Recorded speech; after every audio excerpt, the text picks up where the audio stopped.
In this video, we continue the work we started in the previous video of determining and talking about what Judaism or Judaisms are in the first century world. If you remember back to that video, the sort of main claim there is that Judaism is characterized by certain non-negotiable beliefs that sort of draw the sphere or draw the lines of what counts as Judaism in this context. And then within that sphere, there are different expressions, a diversity of takes on any number of different topics within Judaism in the first century world. What we're going to do in this video is sort of place early Christianity, place the Jesus movement within this sphere of Judaism, and talk about a handful of other Jewish groups in this same context. So as to our course thesis, we are dealing not only with the historical, cultural, and religious context of the New Testament documents, but we're also dealing with a Galilean Jew named Jesus. We're going to get out some of the very basics about Jesus' life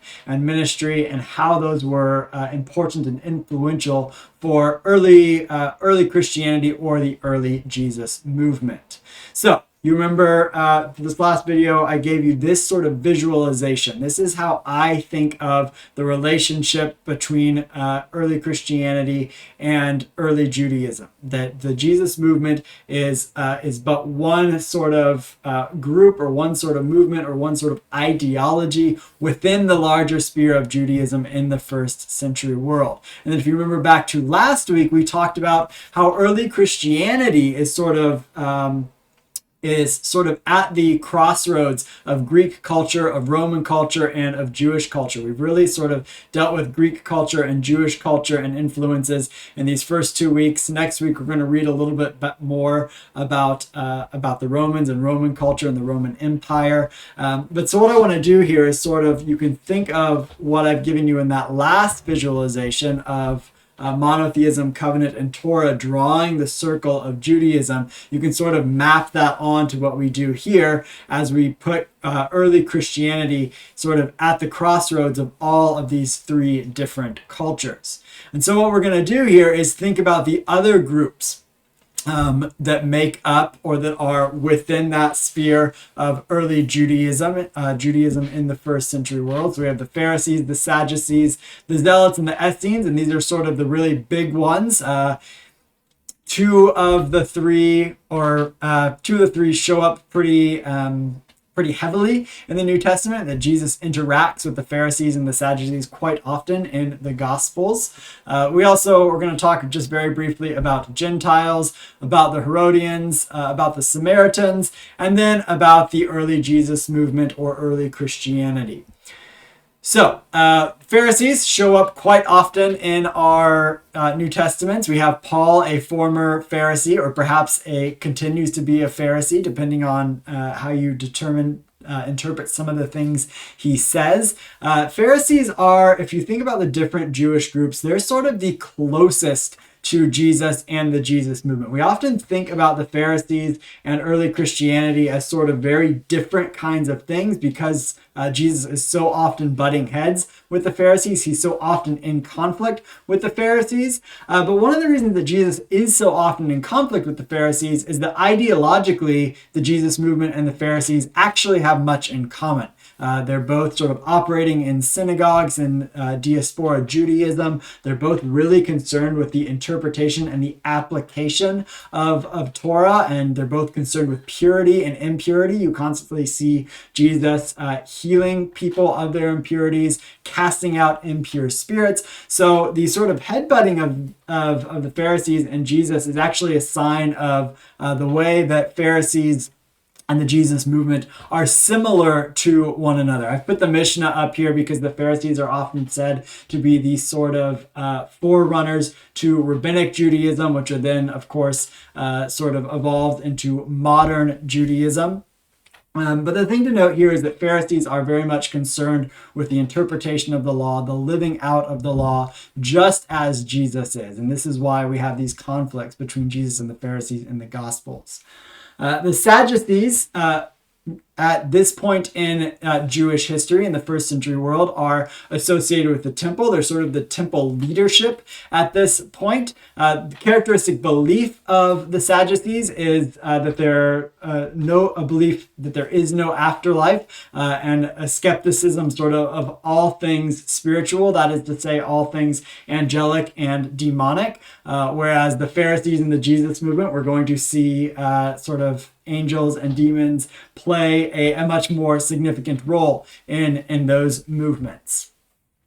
The Essenes, we have an image here of Qumran. This is what's called Cave 4 from Qumran, where the Dead Sea Scrolls were found. The Essenes are oftentimes associated with the Dead Sea Scrolls and the community that probably wrote a number of the Dead Sea Scrolls. And we also have John the Baptist, sort of the wild man who lives out in the wilderness, proclaims repentance for the forgiveness of sins, sort of aesthetic lifestyle.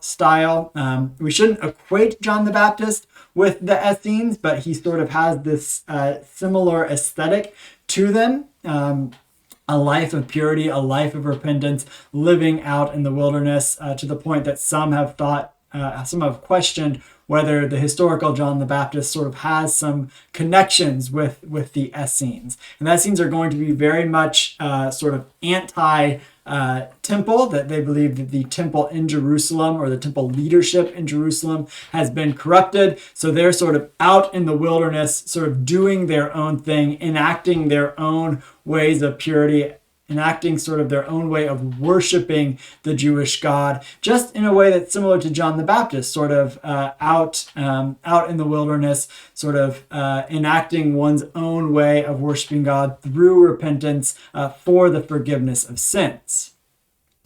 And then we have the Zealots, who are going to be the sort of strong anti-Roman. They're going to hold to an anti-Roman ideology, to the point that that they are going to be willing to take up arms and sort of fight off the Romans, throw off the yoke of the Roman Empire, in order to sort of restore the land of Judah, and to restore the temple to its proper worship, without any Roman cultural incursion.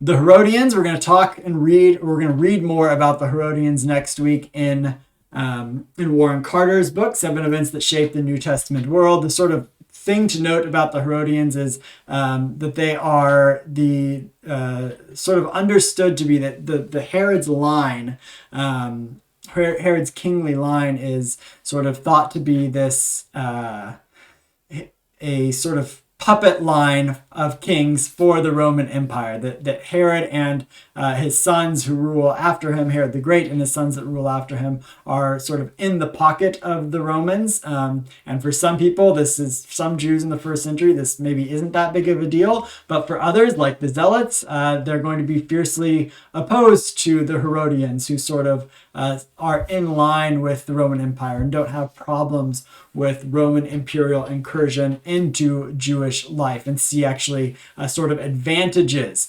of being under the Roman Empire. So the Herodians refers not only to the line that comes from Herod the Great, that sort of line of rulers, but also those who are sort of really pro-Herod, who are for this line and see it as advantageous for Jewish life generally.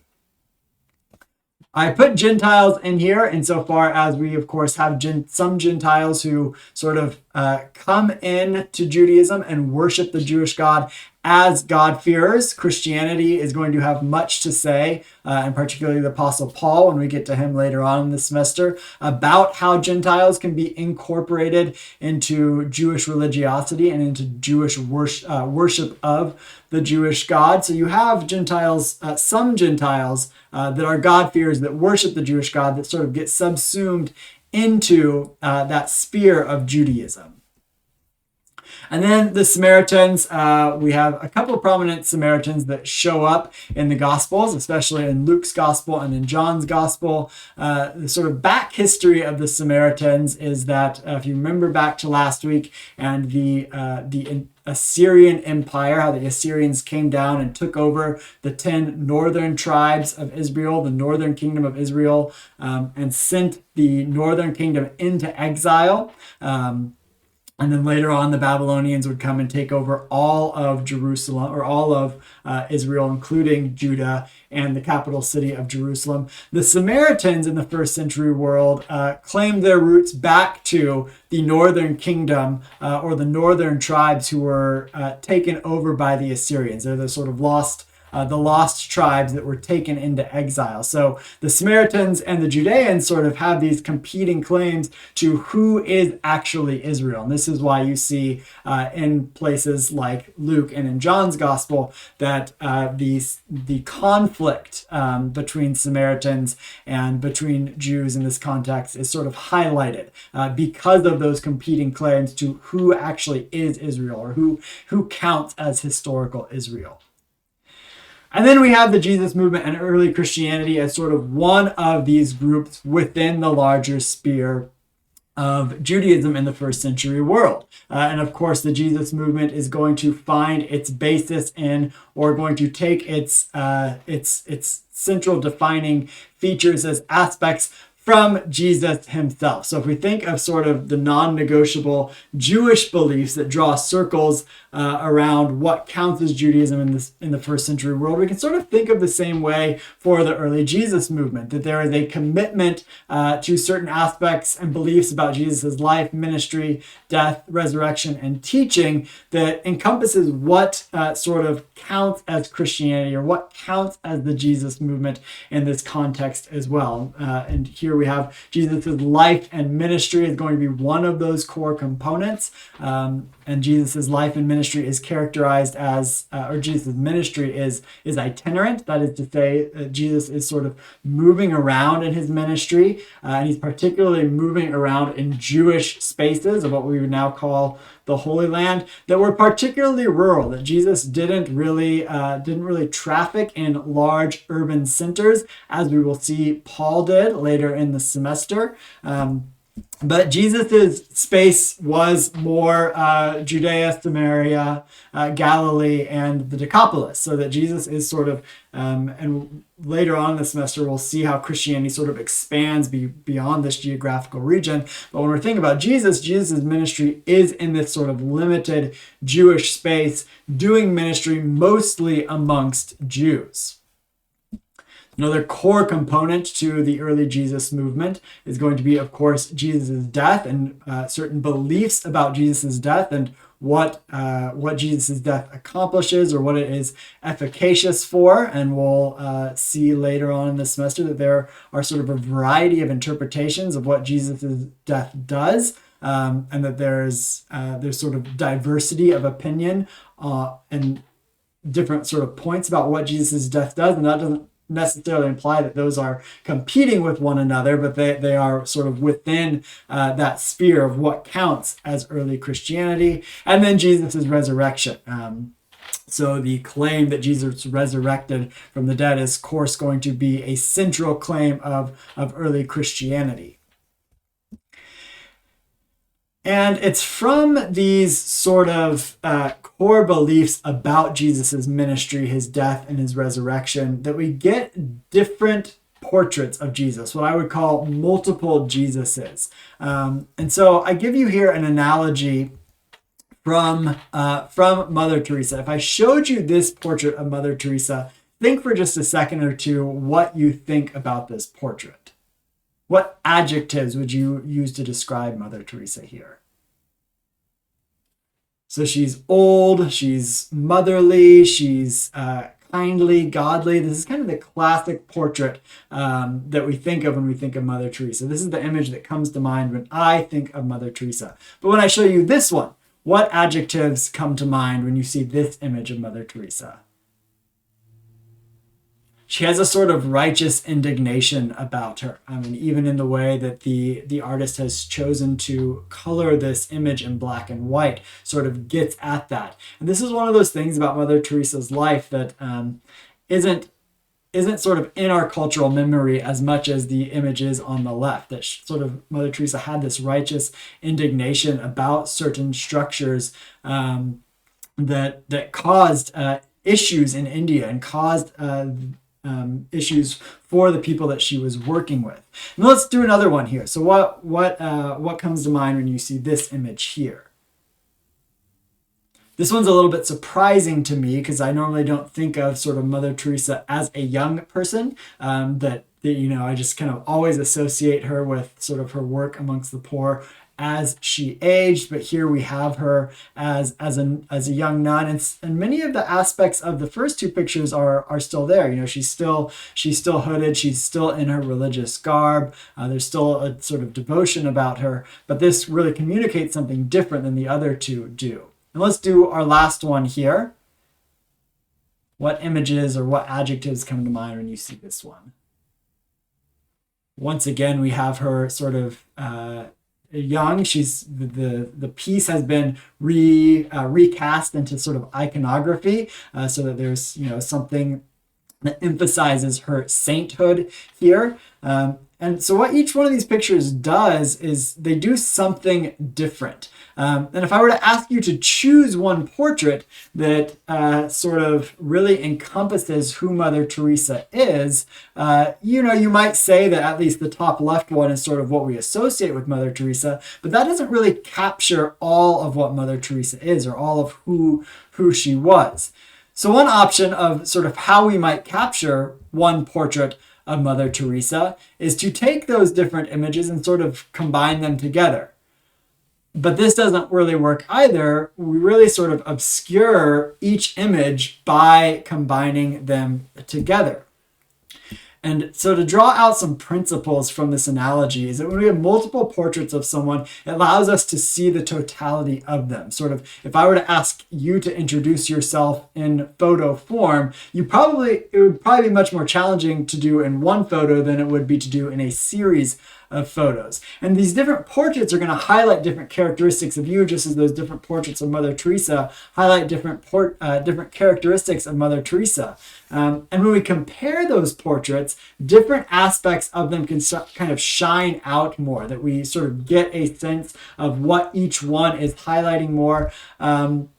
And particularly sort of what each artist in each portrait is trying to do. That the iconography of Mother Teresa is doing something very different than the black and white picture, which is doing something very different than sort of the classic picture of Mother Teresa that we saw. And then if we were to combine these portraits, that sort of combination obscures the image and obscures the person of Mother Teresa or the expression of who Mother Teresa was. And so the analogy here to make with Jesus is that in the New Testament and in the Gospels in particular, we're going to have multiple pictures of Jesus because the totality of Jesus's person, the totality of Jesus' influence and effect on early Christianity can't be sort of constrained to a single portrait. That the different portraits, and particularly the different Gospels, are going to bring out different aspects of Jesus' person and bring out different aspects of Jesus's ministry. And this extends beyond even the Gospels to all of the writings of the New Testament. So one of the claims in that in our course thesis is that the life, death, and resurrection of Jesus are sort of influential, are formative for the authors of New Testament texts in different kinds of ways. That these different texts, Paul's letters, the synoptics, John's gospel, the Catholic letters, Revelation, and then even non-canonical texts, particularly after the New Testament texts were written, all sort of reflect different aspects of Jesus, or they highlight different aspects of Jesus' life, death, ministry, and they're influential for these different bodies of literature in different kinds of ways. And so the sort of final point that I want to make here is, just as we might characterize early Judaism as diverse, as expressing itself in different kinds of ways by different individuals and different groups. This is also the case with the early Jesus movement and early Christianity, that there are different expressions of Christian belief, of Jesus's importance or significance in this context, but there's also a unity to early Christianity and to the early Jesus movement, so that there's something recognizable of what counts as early Christianity, but within that there's still diversity and complexity. So in a sense, we have sort of at the larger sphere, we have early Judaism that is recognizable by certain things, namely monotheism, covenant, and Torah. Then within that, we have these different expressions of Judaism, and Christianity is one of those expressions of Judaism in the first century world that is encapsulated by certain beliefs about Jesus' ministry, death, and resurrection. And then within that sphere of Christianity even, there are different takes on Jesus. There are even different takes on any given issues, to violence or non-violence, to relationship to foreign rulers, and so on and so forth. So that early Christianity, just like early Judaism, is characterized by both unity and diversity. And so, to conclude our video here, what I want you to do is finish with a lecture pause. And so I have depicted for us Judaism and Christianity's relationship in a certain way. And so what I want you to do is just take a handful of minutes and think about how you might depict Judaism and Christianity sort of in some kind of pictographic way. I want to leave that a little bit vague so that you can do it sort of as symbols and shapes, or you might depict it visually some other way. But take a handful of minutes and think about how you might depict this relationship between Judaism in the first century world and Christianity in the first century world on the basis of this video, but also thinking back to what we did in the last video with multiple Judaism.